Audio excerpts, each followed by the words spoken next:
Hey everyone, how you doing out there? It is Darren and Joe of Urban Hillsides Real Estate here for another edition of Real Estate Reality. How you doing out there, Darren? Doing good. Liking the graphic changes, Joe. I know they've been out there for a few Yeah, weeks, but yeah. they look good. They feel good, man. Slowly but surely, right? The warm tones. Yes, Yep, yes. yep. Well, look, guys, I want you to know that you are on a journey with us, not only about real estate reality, but you're actually in real estate reality with us, which means we are in the midst of trying to close a deal right now.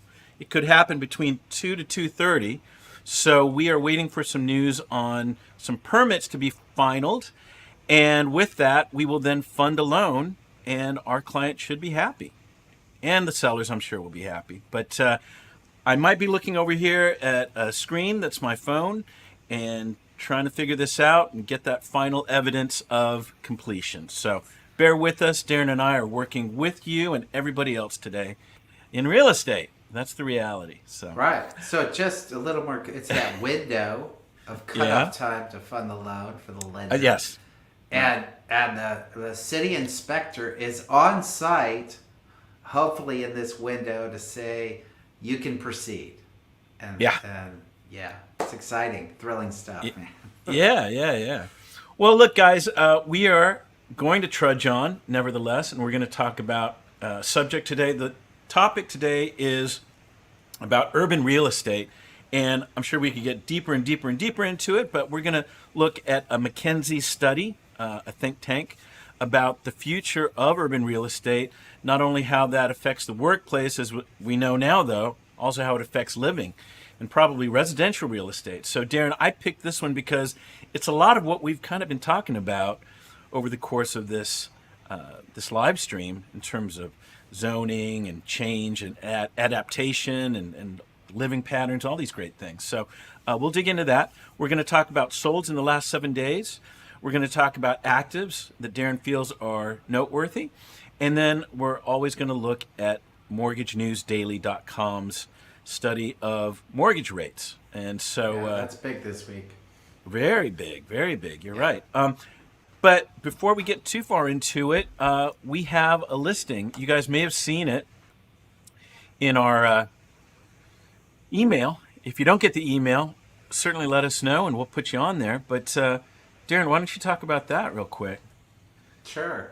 We've got a Yeah. couple things going on right now in the background, but just active this week. It's a lease listing Mm-hmm. in Mount Washington. Fantastic house. Really, really nice floor plan. Super safe neighborhood, but close to everything that Northeast LA has to offer. It's Yeah. 5 bedrooms, 3 baths. Was remodeled 4 years ago, maybe Mm-hmm. somewhere in that Mm-hmm. range. Yep. So it's available furnished for $7,500. It could also come non-furnished if desired, Yeah. and it's available for immediate occupancy. Yeah. Well, it's a beautiful neighborhood. It's a beautiful house. It's an amazing view. I checked it out a couple days ago. It's like, wow, really, really inspirational view. And we have an open house. That open house will be Sunday, 2 to 4, this Sunday, the 30th. So, yeah, come on by. I'm starting to think about something. Are you starting to think about something, Darren? I made a connection already, but that's okay. Okay. All right. Well, nevertheless, come one, come all, and we'll be happy to see you there. It's a beautiful house. You can check it out at urbanhillsides.com and go from there. Okay. What was the other thing coming up? I guess. Oh, I think Silver Lake, partial fixer, but could be moved in. That's probably next. Right. Right. Um, Sooner rather than later. We've got a lot of things we're working on right now. Yeah. Yeah. I know. Everybody asks me, so how's it going? I was like, well, we're doing all right. We're busy, and that's pretty good. If you're busy, that's a good sign. Yeah, All right. Well, let's go ahead and move on to our famous disclaimer. I know we have fans just for this disclaimer. Let me go ahead and try to figure it out here, boys. Let's see. Boom, boom.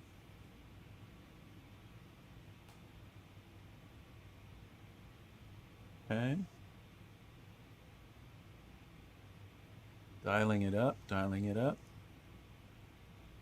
Okay. And there it is. Hold on. Darren Hubert and Joe Cloninger hear are that? real estate agents at Avenue 8 under the Urban Hillsides brand. All opinions expressed by Urban Hillsides or guests on this video are solely their opinions and do not reflect the opinions of Avenue 8. You should not treat any opinion expressed by Urban Hillsides as a specific inducement to make a particular investment or follow a particular strategy, but only as an expression of Urban Hillsides team's opinions. This video is for informational purposes only. Joe, All right. I think we need to be like the pharmaceutical industry, man. We need to speed that up like about 5 times. Right.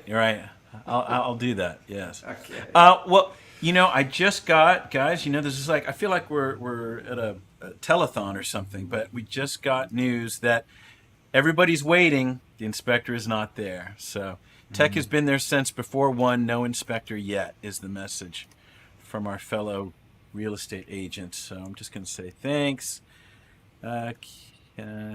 Keep trying. All right. So I'll chat when you send that. We're going to jump into rates next. And unfortunately, rates did move up. And Joe's going to put that on the screen up there. In the past, there's rates have typically moved up in anticipation of an increase on the Fed funds rate.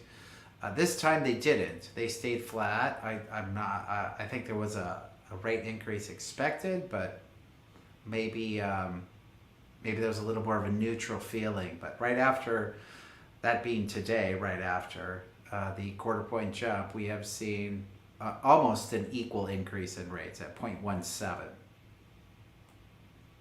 So it is reflected immediately. There you go. Okay. Yeah, and again, often it hasn't, but today, we're over 7% Right. on the national average. All right. So, here we are, 30-year fixed mortgage rates. This is from mortgagenewsdaily.com, which we've been told is the source. No fluff here. It is what it is. Their survey says right now 7.12 is the 30-year rate. And, as you look over this past week, mostly ups, which is a negative, and some downs, which is a positive. But you can see the graph there. We've popped up since yesterday in the announcement. Let's go ahead and move over to, mortgage rates in general. So there you see 7.12, 30-year fixed, 15-year 6.45, 30-year jumbo 7.1, 5/1 ARM 7.04, 30-year FHA 6.8, and 30-year VA 6.82%. So I'd be curious to see the ratio of these. Like we've been seeing the 5/1 ARM. There's also a 7 and a 10-year. And there being no advantage to getting those ARMs. So they haven't even been much of a topic of discussion.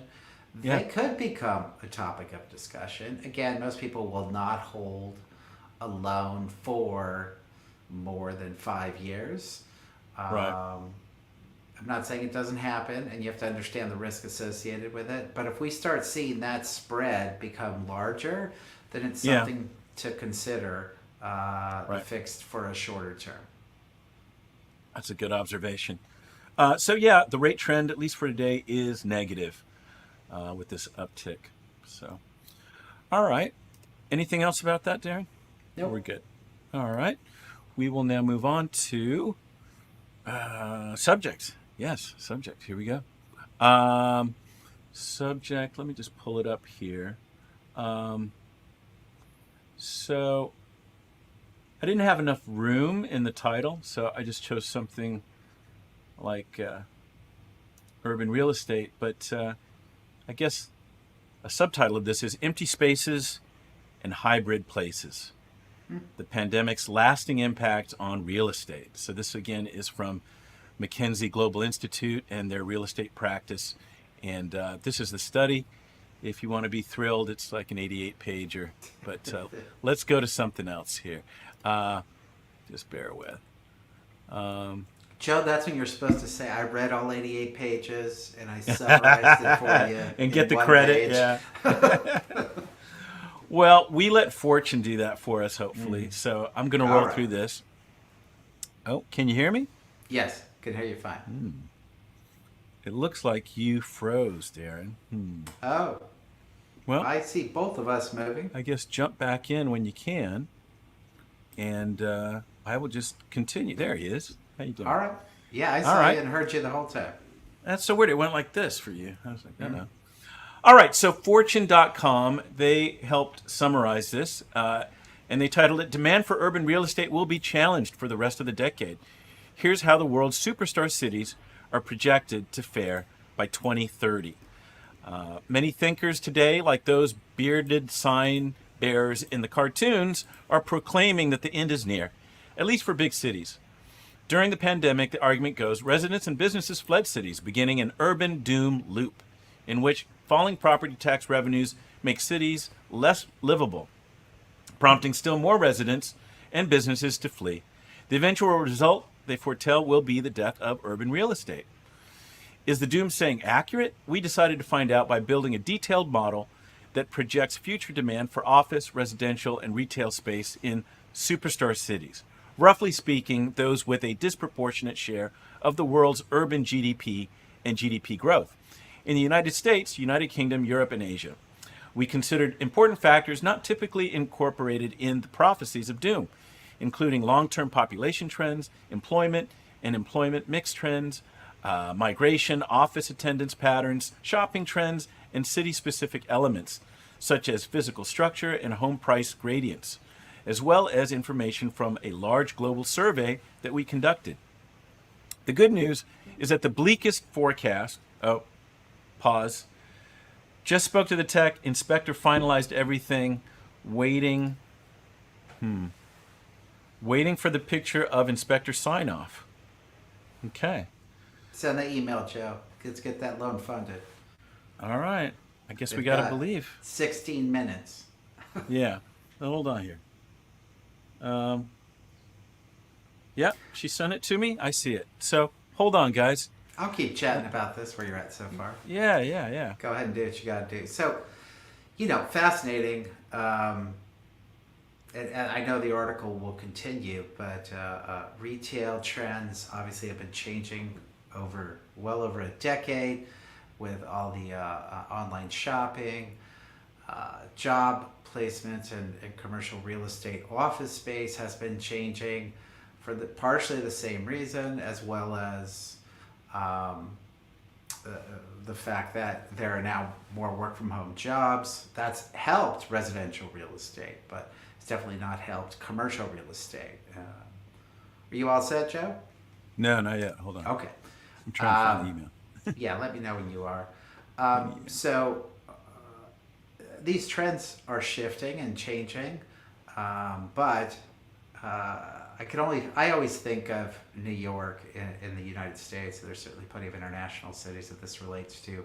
There's certain things that just don't make sense in a big city over time. Manufacturing leaves. Certain elements leave because the cost of living in that big city are too expensive. And I certainly see some of those trends going on in many cities.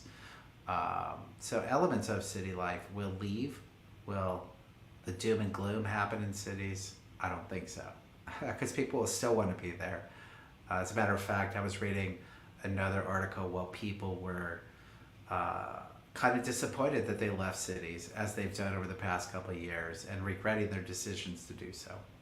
Well, right, and that is something that's happened, right? We have seen those stories of kind of, the vacuum of people leaving Idaho and, wanting to go back to their first home, the city. Yeah. All right. Continue. Well, that is emailed. We'll look for a confirm on that. But anyway, good news is the bleakest forecasts are too gloomy. The bad news is that urban real estate is indeed facing substantially reduced demand. Stakeholders, owners, tenants, cities, investors, and banks need to adapt. And they need to do it now.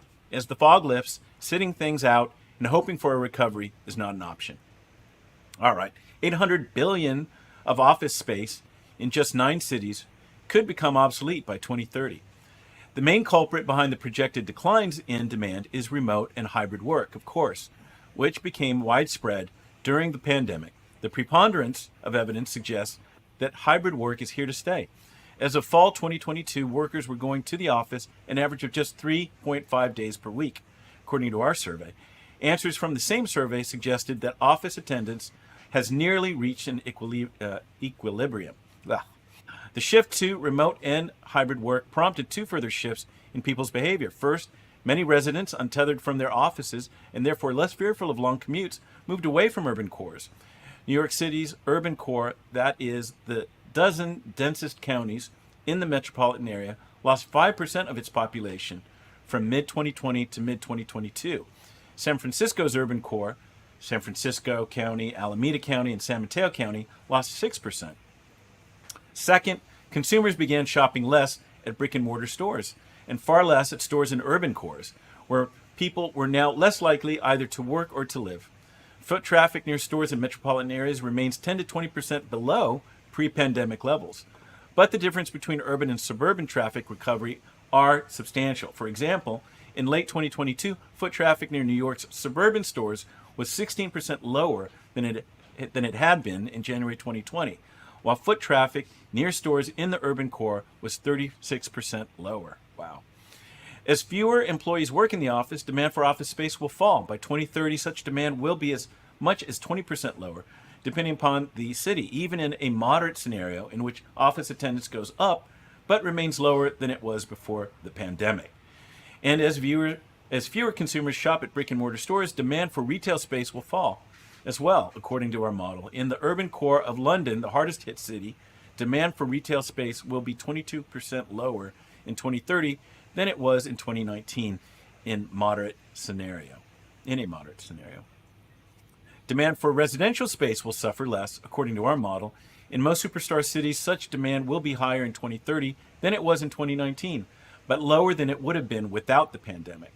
Lower demand is likely to restrain price and rent growth, at least partially. From the end of 2019 to 2022, prices rose 8 percentage points less quickly in the urban cores of superstar cities than in their suburbs. But that will not be enough to make residences in superstar cities much more affordable. True. The reduced demand will have major impacts on urban stakeholders. For example, in just 9 cities that we studied, especially closely, 800 billion of office space would become obsolete by 2030, and macroeconomic complications could make matters even worse. An interest rate spike, followed by a severe recession, could lower U.S. real estate prices by 30% by 2030. For instance, entrenched high inflation could erode 20% of real property value. Okay, with all that said, a path forward. At the moment, parts of the industry are dealing with these problems by ignoring them. Some banks extend the duration of existing mortgages rather than restructure the loans or mark their value down to the diminished value of the collateral. Appraisers struggle to assess value properly because there is so much uncertainty, and using recent transactions as a basis is problematic when markets have frozen to a standstill. Some owners are renting out empty spaces for temporary uses, such as pop-up stores, hoping for a recovery with lower vacancy and higher long-term rents in the future. Ignoring the problem stands in the way of solving them. Instead, the real estate industry should take the bull by the horns and start redeveloping obsolete space. It might go even further and reimagine itself as a solution provider, one that partners with clients to make hybrid work a competitive advantage and quantify its impact. After all, real estate companies, which have many tenants and many properties, are likely to recognize patterns that each tenant on its own would not. For example, real estate companies could find ways to improve the employee experience, make the days at the office more enjoyable and productive. They could measure how much more engaged employees who came to the office are, how much likelier those employees are to stay with the company. Real estate companies could offer clients insight into when workers should come to the office and when they do not need to. The companies may even need to rethink the way they offer leases, offering flexibility to tenants who don't even know how much space they will need in 12 months, let alone in 5 years. Policymakers, too, have opportunities to ponder. For years, superstar cities suffered from scarce space and congested public transportation. Now that these problems have suddenly receded, those concerned with cities' well-being should ask themselves, how can we take advantage of all this space? encouraging mixed-use development in which neighborhoods accommodate a diverse mix of office, residential, and retail space is one particularly promising avenue because our research shows that such neighborhoods withstood the pandemic better than office-dense ones did. Governments can start by reforming restrictive zoning policies. The solutions will not be easy, but they are not impossible, and now is the time to identify them and start acting on them. Okay, there we go. That, What do you what say? a great article. Right? You know, from our perspective, I want to just be clear that when it talked about that potential 20% decline, they were talking about in the commercial sector. Yeah. Because they were bouncing back and forth between residential and commercial. Population in cities are still expected to grow. Population is just growing. Prices are not going to come down. But yes, the conversations have been going on for years, at least on the fringe, of converting some of these commercial spaces to residential use. And like the article said, areas that have embraced that trend fared through the pandemic better, and will also have attracted more people into those communities, and therefore residential prices have held up as well. And you know, each community in our city, I can't talk beyond Los Angeles, but understanding the zoning component, which we keep hearing about, and it's so relative. NIMBYism helped keep density down for so long, which has really helped spur this crisis and availability of real estate in our city. But each neighborhood has the ability to rezone every 10 years. This happens. So depending on where your neighborhood is, it's cycling through various neighborhoods right now. You know, pay attention if it matters to you. That 10-year plan and very specific zoning, street to street, what's allowed, residential conversion. I was involved in those conversations on multiple community plans in our area. And the forward thinkers in the areas that we serve recognize this trend. We needed mixed use again. We needed we wanted to encourage more residential and increase density in certain corridors that had public transportation well ahead of the curve. Communities who have been resisting this, you know, they're just gonna have to consider this. They might have a lot of vacant office space and a little bit of blight that comes from that. But things that have been really exciting for me have been conversations about like converting malls to residential communities. Yeah. Absolutely. This could happen with office space, certainly really high-end office space. They could take, you know, half the floors and convert them and work with the tenants and maneuver them around and, you know, have flex space. Things could happen.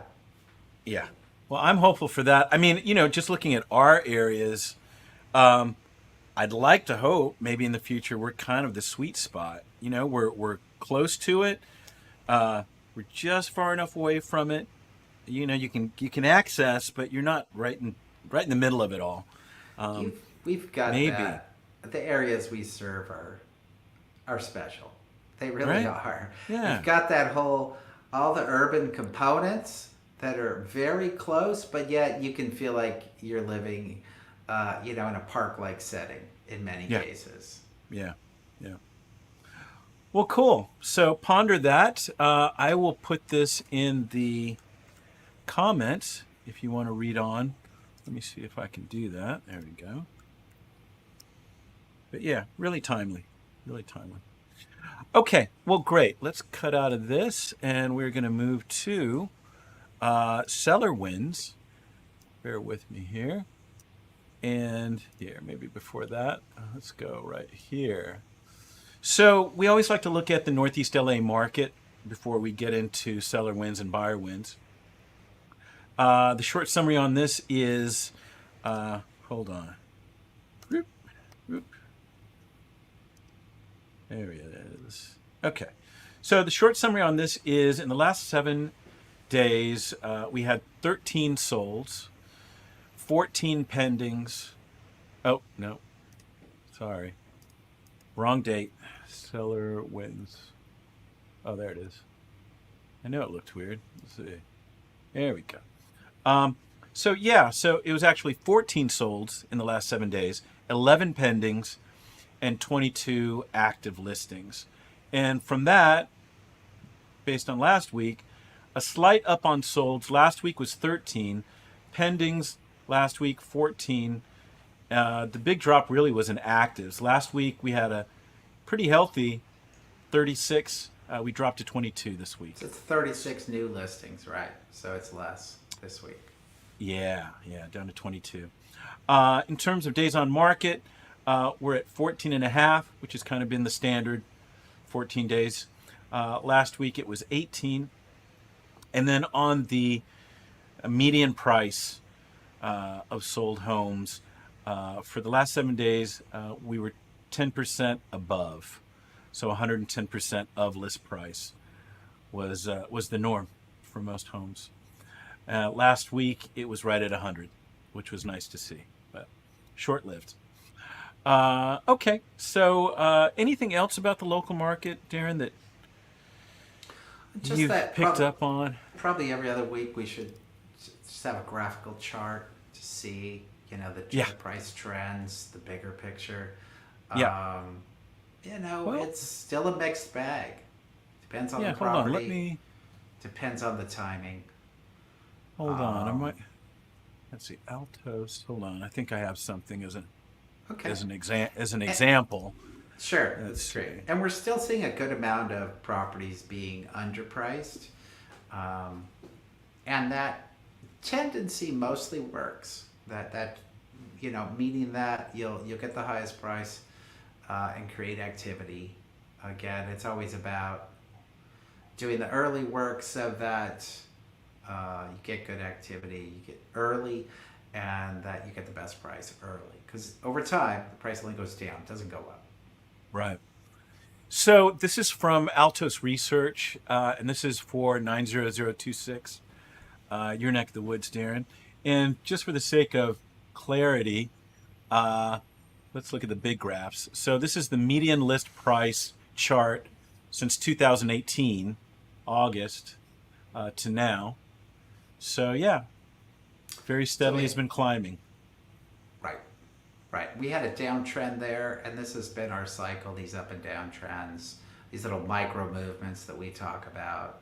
So we're on an uptrend now for prices, but we're coming off probably a 2 month long downtrend. Let's see, average days on market. Well, let's do median days on market. Let's see if this is saying 7-day average 56, 90-day average 46. I don't know what that is. I'll have to check that out. I don't get that.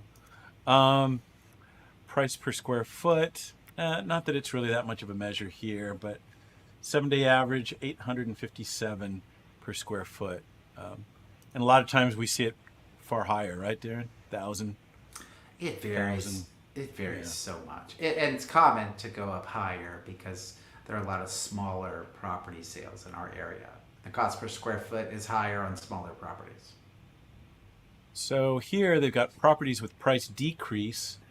The 7-day average, it says here, is 44.44%. And the 90-day average is 35.93%.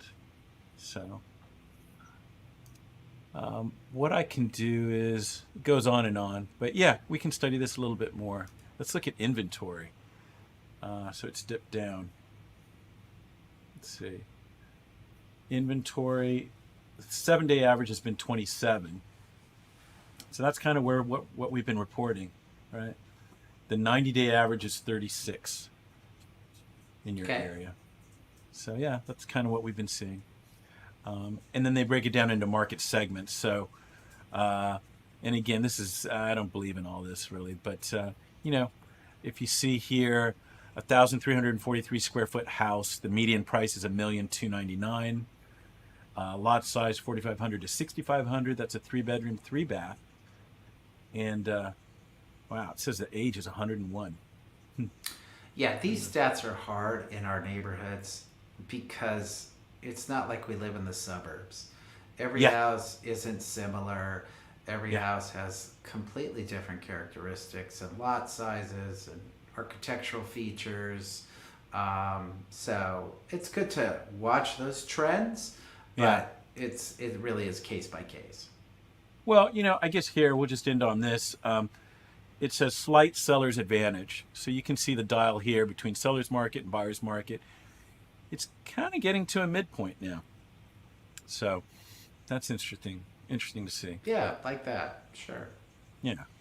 All right. Well, let's move on. We're going to start with seller wins. And bear with me here, guys. Yeah, thanks for adapting and pulling that up quickly. Yeah. Let's see. Let's get rid of urban real estate. We're now going to go to solds, top picks. All right. So let's go to, we got a smiley face from Jessica. All right. All right.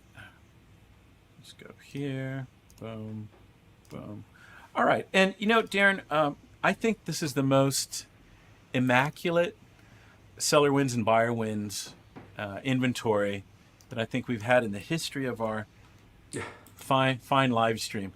Everything was beautiful. Everything was justified. I had nothing bad to say about anything.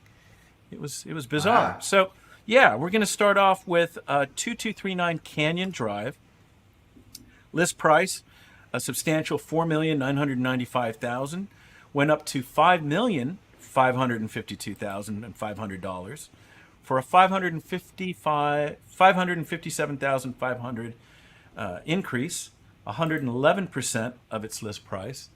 And let's just languish in the fine real estate that we have to look at today. So to give you the stats, 2239 Canyon Drive, Los Angeles. This is Los Feliz.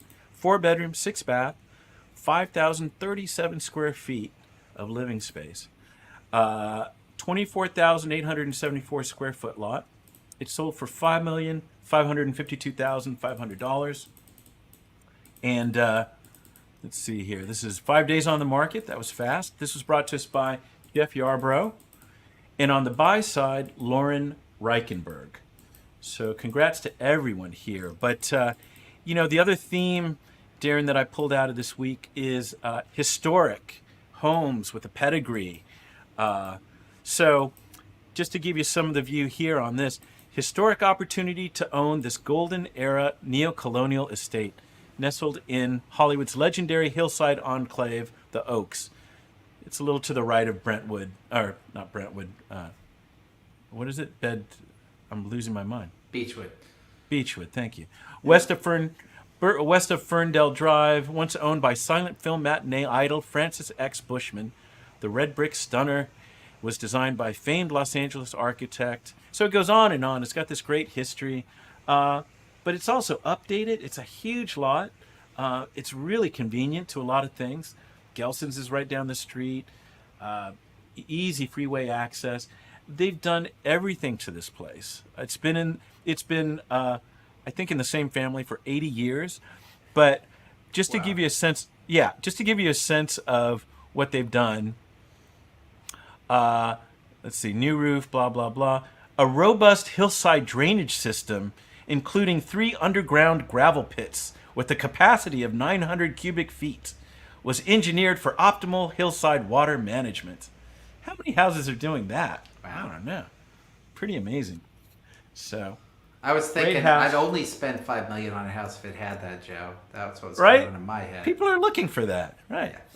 Okay, the next one we're going to go off to is more in our neck of the woods. 1951 Myra Avenue.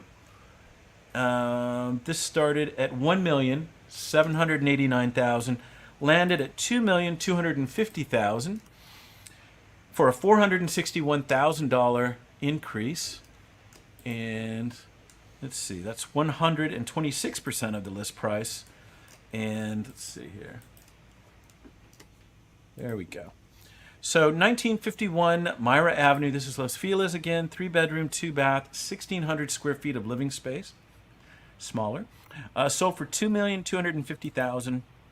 6,200 square foot lot. And 10 days on the market, brought to us by Steve Sanders. On the listing side, on the buy side, Kurt Wisner and Jeffrey Martin. And again, more history.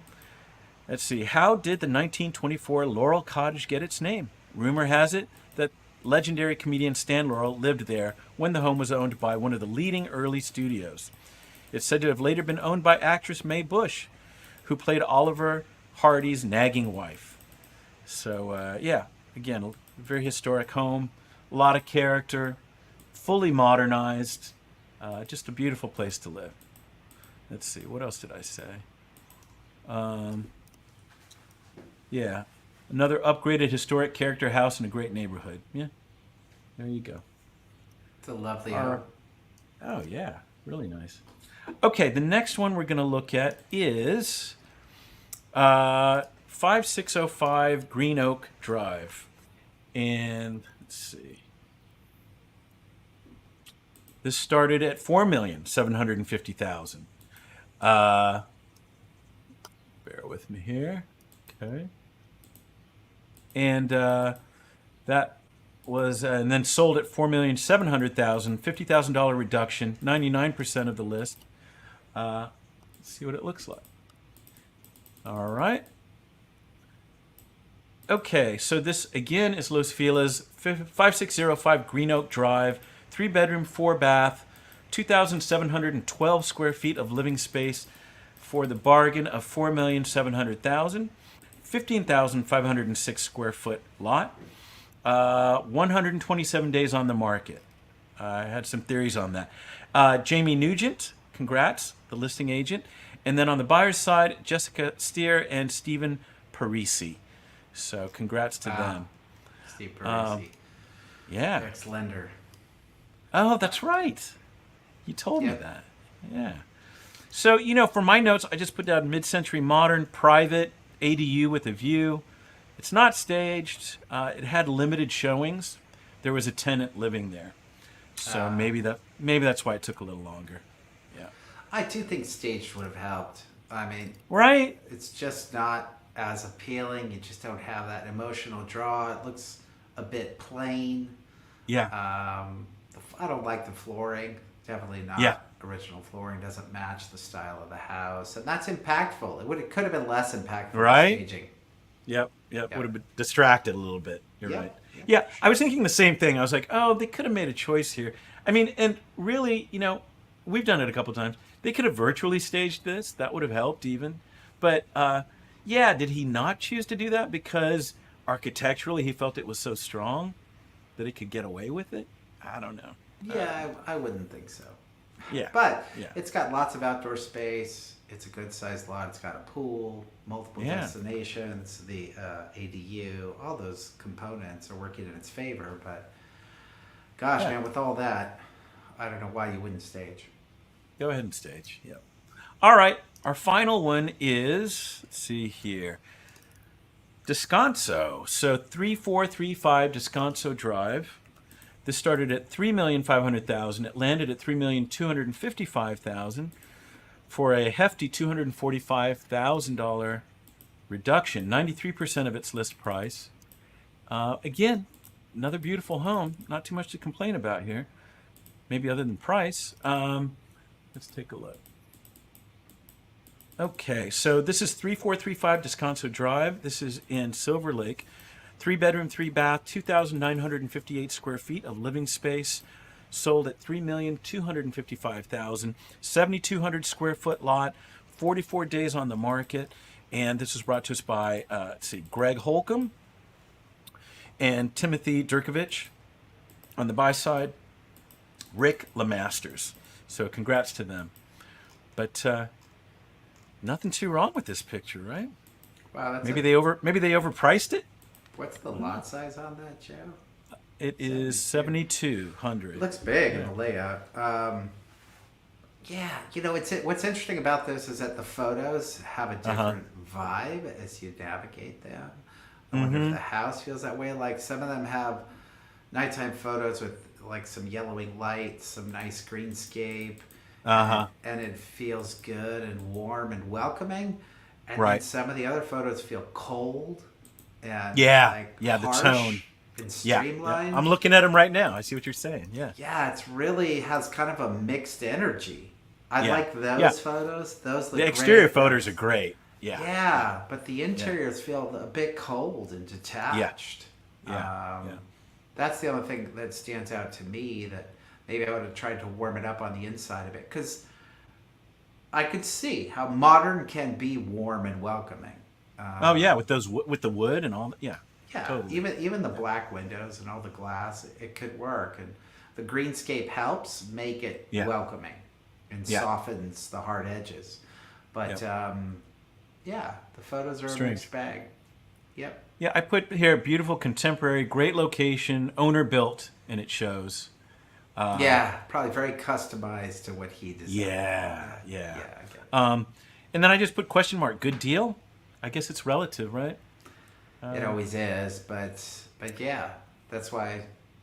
Yeah, could have gone either way, and the right Yeah. buyer that was willing to pay their price wasn't there. So Yeah. it's still, they got a good price for it.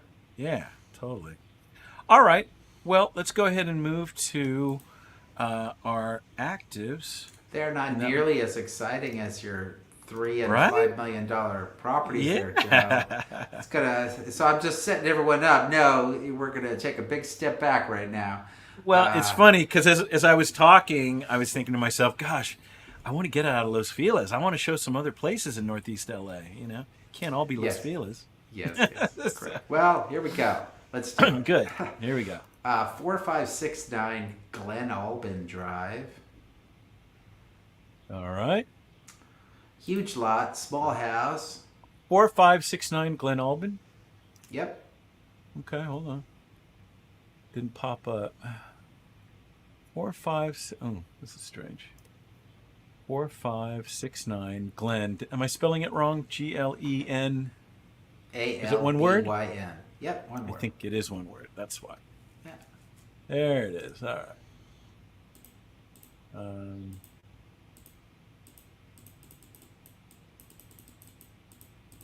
Okay. All right. Let me just do the numbers. 4569 Glen Albin Drive. This is Mount Washington. A one bedroom, one bath, 700 square foot home. Listed at 899,000. Oh, that's a bad picture. 27,000 square feet of lot. Wow. Yeah. It looks like open today, 5 to 7. And then on, was that Saturday or Sunday? Sunday, 2 to 5. No, wait a minute. Saturday, 2 to 5. There you go. 7 days on the market so far. And this is brought to us by Deirdre Solomon. Yeah, so this is a real, the first word that comes to mind is like a hideaway.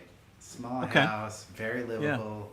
Yeah. Looks like a good amount of the outdoor square footage is accessible. It has a photo of a garage that I think is an oversized one car, which is super important in smaller spaces to have that additional use. I would have liked to have seen a lot line imposed with a drone shot straight up and down to just get a sense of access and get against a sense of house related to land. Right. But certainly, if you are an outdoors type person, this is going to attract a lot of attention at this price, even at that. You know who footage. I'm thinking of? Those buyers we were talking to that were looking for their urban farm. Yeah. This might be. Oh man, good match. Right? They'll build out the house. Yeah. Oh, totally. Yeah. Oh, good. All right. Cool. It says here, new owner to have first right of refusal on purchasing neighboring vacant lot. So I don't know how much Wow. more that adds. They Even should have more said. square footage. Yeah. Yeah.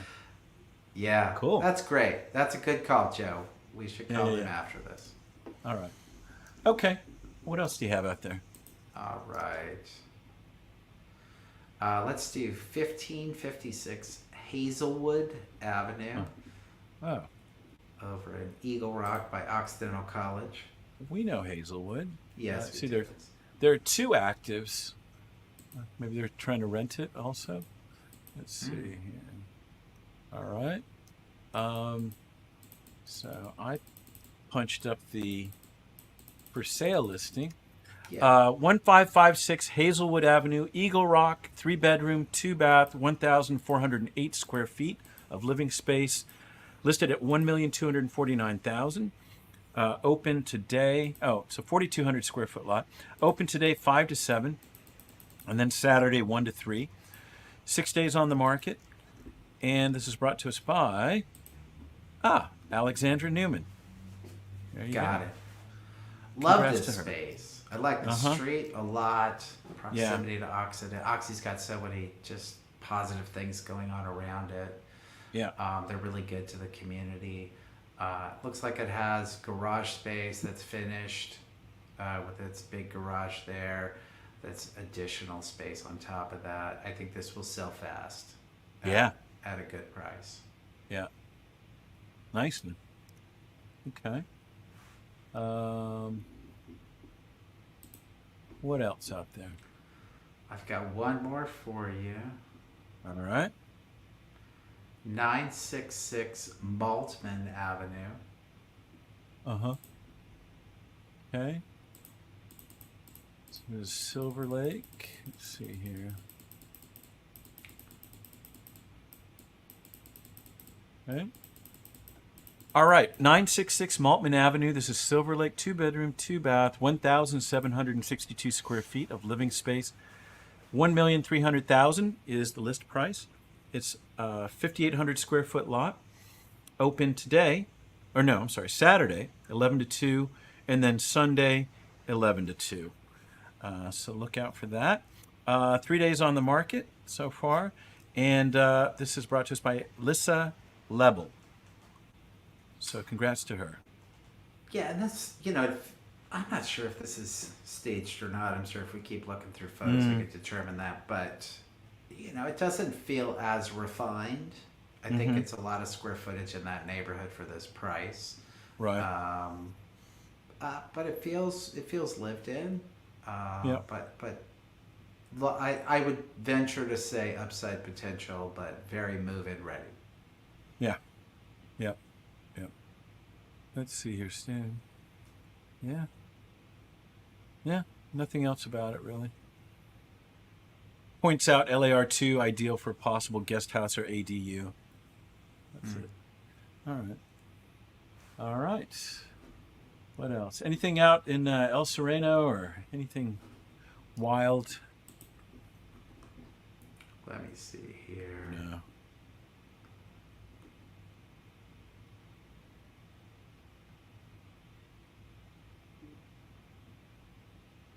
Ooh. No? Riverdale. I think Riverdale is. Is that Frogtown? That's a high price point. Sure, let's look at 2404 Riverdale Avenue. Yeah, Frogtown. Wow. 1.875. It looks shiny and new. Okay. New built 2023. Okay, 2404 Riverdale Avenue. This is Frogtown, or I guess you could call it. Could you call it Echo Park? Yeah. Elysian Valley. Frogtown. Yeah. Yeah. 4-bedroom, 4-bath, 2,349 square feet of living space. Yeah, listed at 1,875,000. 4,700 square foot lot. Open on Sunday, 1 to 4 p.m.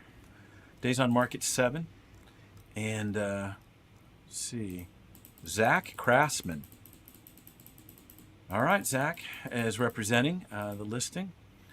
And what do you think, man? Does it have the possibility of getting there? It looks like a nice space, and Yeah. I've been amazed before, but this may be a tough market. I don't know. Time will tell. I'm not going to try to guess on that one. Yep. Well, it does say that there's a 1-bedroom guest house, so that's nice. Yep. Yeah. All right, I'll throw one more at you. We can jump over to El Sereno. There's a value buy in El Sereno. Value. Okay. Good. 4832 Klamath. 4832 Klamath. All right. There it is. Okay. Nice replacement sky there. Okay. Okay, so 4832 Klamath Street. This is El Sereno. 3-bedroom, 2-bath, 1,486 square feet of living space. Great price, $775,000. It's a 7,400 square foot lot. It'll be open on Saturday, 1 to 3 p.m. 2 days on the market. And let's see here. Vicky Sill is representing the seller. So congrats to her. I love those pictures. That one was a toilet, and I'm pretty sure one was a sink. Just pretty sure. It's a good sized lot, 7,500 square feet. It's flat. Yeah. It's got a 2-car detached garage. It's got like a lot of the sought after components. Yeah. Good square footage at a good price. Yeah. Oh, is that by... Where is that by? Is that by Cal State or no? It's not. No, it's No. not. Wow. Cool. A lot of bars. That's too bad. But, oh well. Okay. Well, that's it. All right. That is it. Okay. Lots Well, of look, info guys. today, man. Yeah. Yeah. For anyone that came to our client karaoke barbecue, thanks for coming. And I apologize to some of you who had to hear me sing White Wedding by Billy Idol. But it was a lot of fun. And we I all was impressed, Joe. I was. Were you? I was trying to not impress you, expecting Darren. that. I know. That's the whole point. Yes. All right. Well, look, guys, have a great weekend. Thanks for joining us today. We'll see you real soon. Have a good one. Take care. Bye. There we go.